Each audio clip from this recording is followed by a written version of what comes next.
क्या आपने कभी सोचा है कि आज से हजारों साल पहले, जब न इंटरनेट था न मोबाइल, तब की सभ्यताएं इतनी विकसित कैसे थी? हड़प्पा और मोहनजोदड़ो की रहस्यमय नीतियां आज भी वैज्ञानिकों और इतिहासकारों को हैरान कर देती है। तो आइए, आज हम इस वीडियो में जानेंगे कि ऐसी कौन सी व्यवस्थाएं थी जो इस सभ्यता को अद्भुत बनाती थी। हड़प्पा और मोहनजोदड़ो के शहर इतने वैज्ञानिक ढंग से बनाए गए थे कि आज की आधुनिक सिटी प्लानिंग भी उनसे प्रेरणा ले सकती है।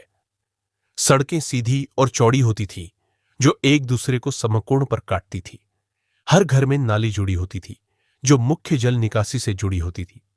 इतना ही नहीं, बारिश का पानी जमा न हो, इसके लिए ढलान और सीवरेज सिस्टम भी पहले से तैयार था। यह नीति दर्शाती है कि वहां की सरकार या प्रशासन अत्यंत संगठित और दूरदर्शी थे।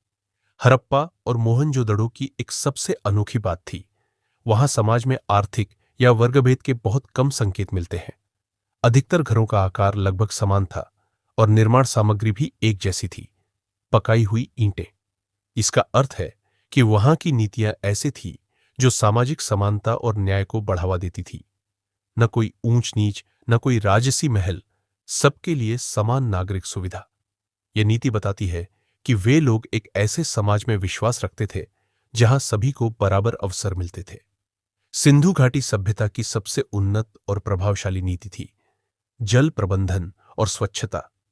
हड़प्पा और मोहनजोदड़ो में घरों में निजी स्नानघर और पक्की नालियों का जाल था। हर गली में ढकी हुई नालियां थीं, जिससे गंदा पानी बहकर बाहर जाता था। यह दिखाता है कि वहां की नीतियां नागरिकों के स्वास्थ्य, स्वच्छता और पर्यावरण की रक्षा को प्राथमिकता देती थी। आज से हजारों साल पहले भी उन्होंने ऐसी व्यवस्था बनाई थी जो आधुनिक नगर नियोजन को मात देती है। सिंधु घाटी सभ्यता की व्यापारिक नीति अत्यंत विकसित और संगठित थी। हड़प्पा और मोहनजोदड़ो के लोग मेसोपोटामिया, आज का इराक जैसे दूर दराज देशों से भी व्यापार करते थे। मोहरे, बाट और माप की एकरूप प्रणाली इस बात का प्रमाण है कि वहां एक सुनियोजित आर्थिक ढांचा था। वे सूती कपड़े, आभूषण, मिट्टी के बर्तन, तांबे और कांसे की वस्तुएं निर्यात करते थे। उनकी व्यापार नीति से यह साफ है कि वे न सिर्फ आत्मनिर्भर थे, बल्कि वैश्विक व्यापार से भी जुड़े हुए थे। हड़प्पा और मोहनजोदड़ो की सबसे रहस्यमयी और प्रभावशाली नीति थी उनका शहरी नियोजन। यह सभ्यता लगभग 5000 साल पहले अस्तित्व में थी, लेकिन उनकी सड़कों का जाल, जल निकासी प्रणाली और इमारतों की व्यवस्था आज के कई आधुनिक शहरों को पीछे छोड़ देती है। हर घर में नालियां थीं, जो मुख्य जल निकासी से जुड़ी थी। यह प्रशासन की कुशल नीति का प्रमाण है। सड़कें एक दूसरे को समकोण पर काटती थीं और आवासीय तथा व्यापारिक क्षेत्रों का स्पष्ट विभाजन था।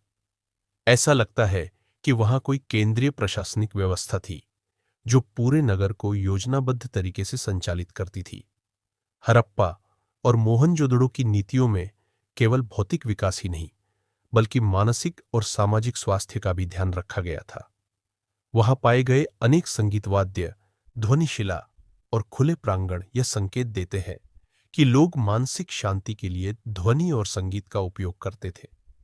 पुरातत्वविदों को मिले नृत्य करते हुए महिला की मूर्तियां और ध्यान मुद्रा में बैठे व्यक्ति यह दिखाते हैं कि ध्यान, ध्वनि चिकित्सा और आंतरिक शांति की संस्कृति वहां मौजूद थी। यह साबित करता है कि हजारों साल पहले भी लोग समझते थे कि मानसिक स्वास्थ्य एक समाज की नींव है। हड़प्पा और मोहनजोदड़ो जैसी सिंधु घाटी सभ्यता की सबसे बड़ी खासियत थी उनकी लिखित नीतियां और प्रशासनिक प्रणाली। हालांकि उनकी लिपि आज तक पूरी तरह पढ़ी नहीं गई है, लेकिन हजारों मोहरों पर उकेरी गई चिन्हों और प्रतीकों से यह पता चलता है कि वहां एक सुसंगठित नियमबद्ध समाज था।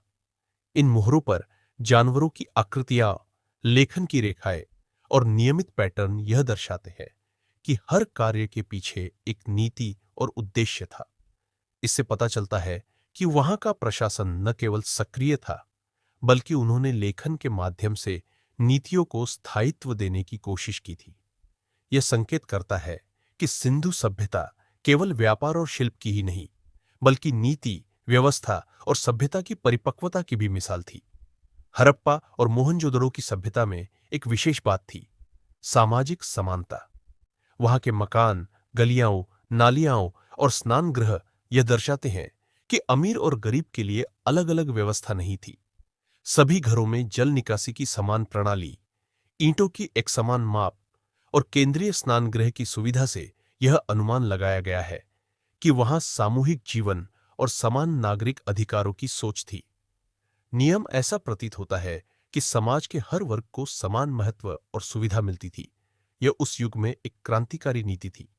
आज जब ही हम सामाजिक विषमता से जूझ रहे हैं, तो सिंधु सभ्यता की यह नीति हमें समानता, सहभागिता और समरसता की प्रेरणा देती है। तो दोस्तों, हड़प्पा और मोहनजोदड़ो की रहस्यमय नीतियां हमें यह सिखाती है कि हमारी प्राचीन सभ्यता केवल ईंट और पत्थरों की कहानी नहीं है, बल्कि यह विज्ञान, प्रशासन, सामाजिक व्यवस्था और दूरदर्शिता का अद्भुत संगम थी। उनकी योजनाबद्ध नगर व्यवस्था, जल प्रबंधन, व्यापारिक संबंध और सामाजिक समरसता आज की आधुनिक दुनिया को भी नई दिशा दे सकते। हमें गर्व होना चाहिए कि हम एक ऐसे देश से हैं जिसकी नींव इतनी गहरी और समृद्ध रही है। अगर आप किसी प्रतियोगी परीक्षा की तैयारी कर रहे हैं, तो हड़प्पा संस्कृति से जुड़े यह तथ्य न सिर्फ इतिहास के प्रश्नों में मदद करेंगे, बल्कि एक व्यापक दृष्टिकोण भी प्रदान करेंगे।